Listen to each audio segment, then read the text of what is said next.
Hey everyone, welcome back to our channel The Divekers. मी आहे शर्वरी आणि तुमच्या सर्वांचं खूप स्वागत आहे आपल्या आजच्या या व्हिडिओमध्ये. दिस इज माय मॉम, जे तुम्ही सगळेच तिला ओळखतात आणि भरभरून प्रेम देताय. तर त्याच्यासाठी मम्मी सगळ्यांचं मी अक्षरशः शतशः मी सगळ्यांची आभारी आहे. आणि सुंदर समारंभ मला जे तुम्ही प्राधान्य देताय, मेसेजेस देताय, त्यामुळे शतशः मी आपली म्हणजे ऋणी तर आहेच, पण आभारी तेवढेच प्रदर्शित करताय.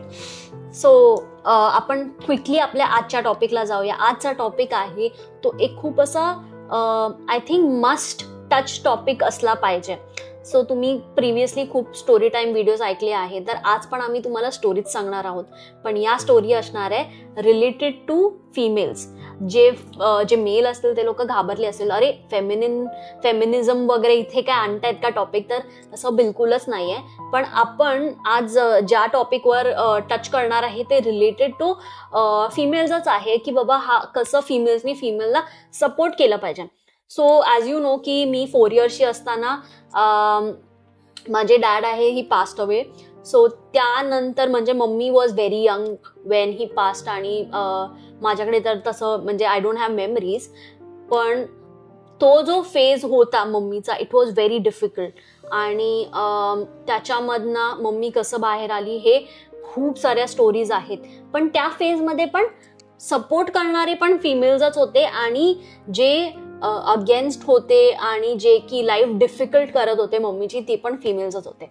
तर आपण अशा स्टोरीज ऐकणार आहोत, आणि म्हणजे नेगेटिव्ह गोष्टींमधनं पॉझिटिव्ह इम्पॅक्ट आपण आत्ताच्या टाइमला आपण क्रिएट करण्याचा ट्राय करणार आहोत या स्टोरीज थ्रू. कुठला पण म्हणजे एका फिमेलचा पार्टनर, दॅट इज हजबंड, जेव्हा पास होतो तेव्हा त्याच्यानंतर जे रिच्युअल्स असतात, I think those are the most horrifying things. आणि जेव्हा माझे डॅड गेले त्याच्यानंतर मम्मीला पण तिचा शृंगार उतरवण्यासाठी सांगितला होता. आणि जसं तुम्ही बघू शकतात की she is you know more beautiful and elegant. तिने तिचा शृंगार नाही काढलेला आहे, पण म्हणजे 30 इयर्स अगो असं म्हणजे जो टाइम होता तो स्टील म्हणजे लोक इतके मॉडर्न किंवा पुढच्या विचाराचे नव्हते. तर मम्मीनी काय डील केलं, काय काय गोष्टी डील केल्या, आणि कोणी सपोर्ट केलं कोणी नाही केलं, तर आपण आज तिच्याकडनंच ऐकूया. कारण वेळ आहे ना ती अत्यंत वाईट असते, आणि त्या वाईट वेळेला जेव्हा ज्या स्त्रीला दुःख होतं किंवा ज्या जीवघेणा प्रकार तिच्यावर केला जातो, म्हणजे संपूर्ण शृंगार काढला जातो आणि तिला संपूर्ण असं विद्रूप केलं जातं.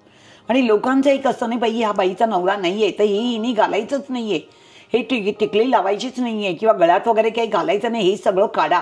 आणि त्यावेळेला माझी भावंड माझ्यासाठी खूप मोठी म्हणजे स्टंट बाय होती, की म्हणजे भाऊ आणि माझे पप्पा आणि माझी दुसरी मामे भाऊ वगैरे जे होते त्यांनी सांगितलं काहीच काढायचं नाही. आणि हे काढायचं नाही म्हणजे आमची बहीण आहे, तिचं काही नाही, ते लक्ष्मीच्या रूपात आहे, ते लक्ष्मीच्या रूपातच राहू दे. आणि सेकंड वन माझी आई. आणि त्यामुळे त्यावेळेला कसं झालं की मी टोटली कोलॅप्स होते, म्हणजे मला काही कॉन्शियस नव्हतं आणि मला काही आठवतही नव्हतं, कारण मी सारखी मला चक्कर येत होती आणि मी कन्व्हल्जन्स येऊन पडत होते. आणि त्यावेळेला सगळं काढलं गेलं, पण बाकीचं जे होतं ते म्हणाले नाही काढायचं म्हणून. आणि त्यामुळे मग कसं झालं, लोक जरा हसत होती, काय यांच्या घरचे असं काय, हिचं काढू नका. म्हणजे मंगळसूत्र तिचं ते काढलं नव्हतं. हा, मंगळसूत्र किंवा टिकली वगैरे काही काढली नाही. त्याच्यामुळे कसं झालं की तो थोडासा त्यावेळेला चेष्टेचा विषय होता. पण काही आहे की चेष्टा करणं खूप सोपं असतं. लोकांवर कमेंट्स करणं एकदम तोंडातनं आलं, बम्पिंग केलं, सोडून दिलं. पण त्या बाईला जे दुःख असतं ना, त्या दुःखाच्या पाठी काय असतं हे त्या स्त्रीला, जावे त्याच्या वंशात तेव्हाकडे ज्याच्यावर हा प्रसंग येतो त्या स्त्रीला माहीत असतं की ते दुःख काय आणि ते पचवणं कितीतरी कठीण आहे. म्हणजे in fact one more example is की जेव्हा माझे आजोबा गेले त्याच्यानंतर माझी आजी, शी वॉज आय थिंक 90 इयर्सची होती, आणि ती पण इतकं कॉन्शियसनेसमध्ये नव्हती तिच्या. आणि आम्ही पण सगळे खूप अपसेट होतो, because we were very attach to our grandparents. तर आजोबा गेले तर हे आमच्यासाठी पण खूप असं एकदम मोठा शॉक होता, आणि आम्ही पण खूप इमोशनली डाऊन होतो. तर जेव्हा असं म्हणजे फ्युनरल एकाच्या घरी होतं तेव्हा नेबर्स किंवा आजूबाजूच्याच येऊन गोष्टी हेल्प करतात आणि ते रिच्युअल्स करतात. तो मला लक्षात आहे की आम्ही एका साईडला होतो उभे, मी आणि माझी बहिणी, आणि आजीला जे नेबर्स आहेत ते घेऊन असं फिमेल्सच घेऊन गोळका करून उभे राहिले आणि कोणीतरी तिचं कुंकू पुसलं आणि मला खूप राग आला आणि मी ओरडायला लागली की आम्हाला हे सगळं नाही करायचंय, मला हे चालणार नाही आणि I am not gonna accept this. कारण एकतर कोण फिमेल आहे तिचा जो लाईफ पार्टनर असतो तो गमावला असतो आणि अशा सिच्युएशन मध्ये तिला कन्सॉलिडेट करण्याच्या बदली तिचं मंगळसूत्र काढा, तिचा कुंकू पुसा, बांगड्या काढा, हे समथिंग आहे जे की मला बिलकुल पटत नाही. की म्हणजे एखादा व्यक्ती गेल्यानंतर आपण दुसऱ्याचं पूर्ण जगण्याचं म्हणजे जे पण आहे ते आपण कशाला चेंज करायचं. म्हणजे ऑलरेडी तो माणूस दुःखात आणि तुम्ही या गोष्टी करून अजून दुःखात का टाकतायत. तर आम्ही आजीच्या टायमाला थांबवलो बिकॉज आम्ही मम्मीला बघितलं आहे. Mummy was our role model आणि मम्मी जेव्हा ऑफिसला जायची डॅड गेल्यानंतर आणि तिने तिचा शृंगार नव्हता काढला तेव्हा पण लोकांनी खूप नावं ठेवली. हो, चेष्टा करणाऱ्या होत्या ना. काही मैत्रिणी होत्या, काही ज्या माझ्या सख्या होत्या आजूबाजूच्या बिल्डिंग मधल्या, त्या बघायच्या मी जाताना वगैरे आणि अरे बापरे बापरे बघ मॅडम चाललीये. काही जणी म्हणायची अरे बापरे हिला काही वाटतच नाहीये. कळलं ना. पण मी कधी दुर्लक्षच केलं, म्हणजे लक्ष दिलंच नाही. कारण चेष्टा करणारे लाखो असतात पण त्यांच्या चेष्टेच्या पाठीत आपण राहिलो तर वादंग निर्माण, आणि वादंग न निर्माण होता आपण मुकाट्याने जाणं हे सगळ्यात सोपा मार्ग आहे. आणि तो मी आक्रमीला होता आणि मी दुर्लक्षच केलं. म्हणजे मी कधी कोणाच्या वाट्यालाच गेले नाही. कोण काय बोलतंय ह्यांच्यावरती मी त्यांना कमेंट्स केले नाही किंवा रिप्लायही दिला नाही. वेळ जाणं खूप कठीण होती आणि वेळ म्हणजे अत्यंत वाईट होती. आणि जेव्हा एका तरुण वयामध्ये आपल्याला एवढ्या दुःखाची जी सावट असते ती सावट निभावणं खूप कठीण असतं. आणि कठीण समयाला कोणी तुम्हाला नोबडीज कॅन हेल्प. आपले नातेवाईक पण आपल्यापासून पळून जातात, तेही आपल्या समोर येत नाहीत कारण ते घाबरतात की हिने जर आपल्याकडे पैशाची याचना गेली, काही मागितलं तर कसं होणार. परिवार मोठा होता, मुलं अत्यंत छोटी होती, आई बाबा होते, म्हणजे माझे सासू सासरे होते, ते पण माझ्यासोबतच होते, पण ते माझ्यासाठी मोठा स्टँड बाय होते. आणि माझी सासूबाई आहे त्या म्हणजे त्यांनी मला बराच म्हणजे प्रचंड मदत केली.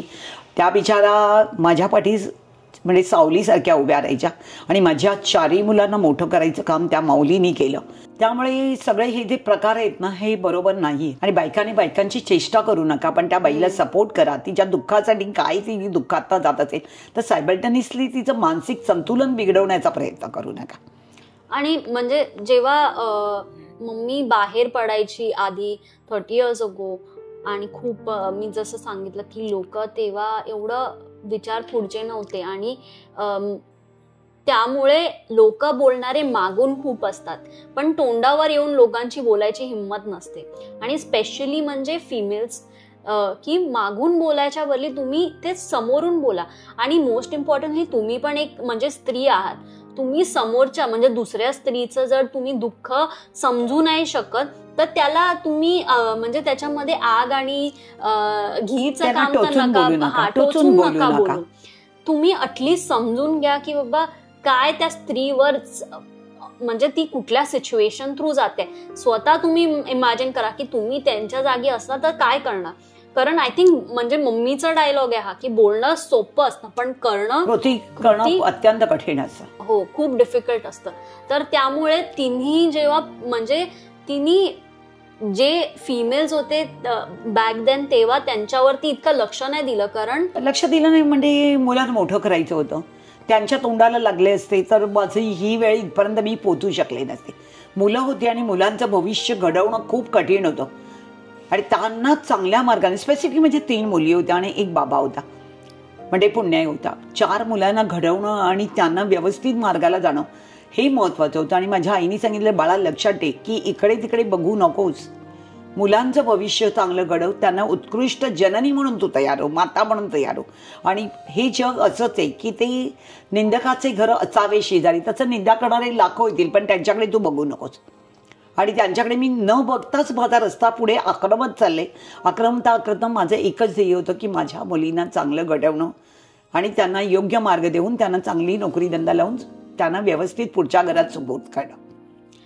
त्या टायमाला जर म्हणजे माझ्या आजीनी आणि दोन्ही आजींनी मम्मीला सपोर्ट केला, तर त्यामुळे मम्मीनी तिचं जे पण आहे तिचं आनंद म्हणजे तिने हेच बिलीव्ह केलेलं आहे की माझे डॅड अजून कुठे ना कुठेतरी आहे. या बिलीव्ह मध्ये तिने तिचा शृंगार काढला नाही, कारण तिला ते आतून तिचं बिलीव्ह आहे आणि त्या बिलीव्हना सपोर्ट केला माझ्या दोन्ही आजींनी. सो तेच आहे की जर एका स्त्रीला एक स्त्रीनी जरी हेल्प केला ना, तरी पण तिच्यासाठी ते खूप महत्वाची गोष्ट असते आणि तिच्यासाठी म्हणजे इट्स अ बिग डील.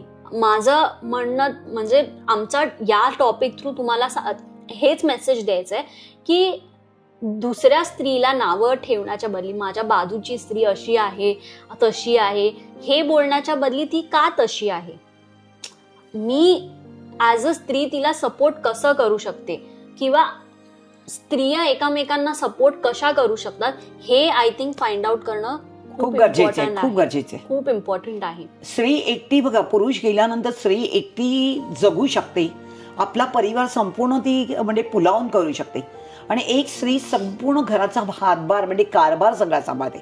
पण बघा, एक स्त्री गेली तर पुरुष नाही राहू शकत आणि तो कॉज सांगून पुन्हा दुसरं लग्न करतो कारण मुलांना बघण्यासाठी कोणी नाही म्हणून.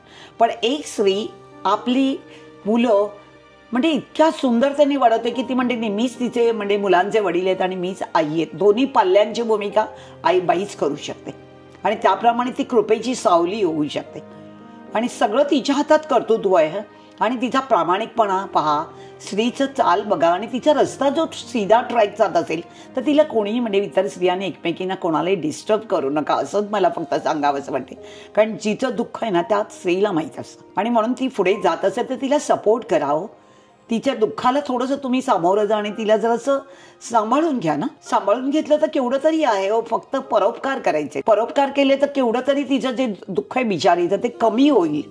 दुःख संपणार नाही आयुष्यात, हे दुःख कधीच संपत नाही. पण त्या संपण्याच्या मार्गापेक्षा तिला थोडा सपोर्ट केला तर त्या बाईला थोडं पीसफुल जगता येतं.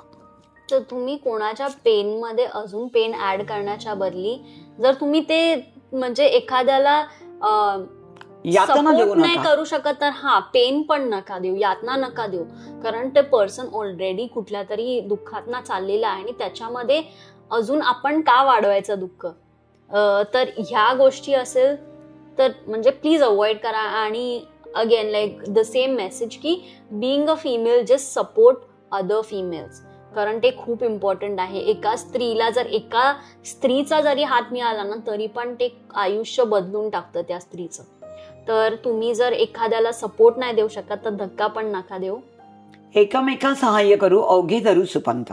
याच मेसेज वरती आम्ही आजचा हा व्हिडिओ आहे हा एंड करतोय. तुम्हाला कसा वाटला हा आपला आजचा टॉपिक ते आम्हाला कॉमेंटमध्ये सांगा. आणि तुम्हाला याच टॉपिक वरती दॅट इज सपोर्ट फिमेल या टॉपिक वरती जर अजून स्टोरीज हवे असतील तर प्लीज आम्हाला कॉमेंटमध्ये सांगा. आम्ही परत नेक्स्ट व्हिडिओमध्ये याच टॉपिक वरती नवीन स्टोरी बरोबर येऊ. Please share, subscribe, like and send a message please. Bye. Thank you for watching and I'll see you next time.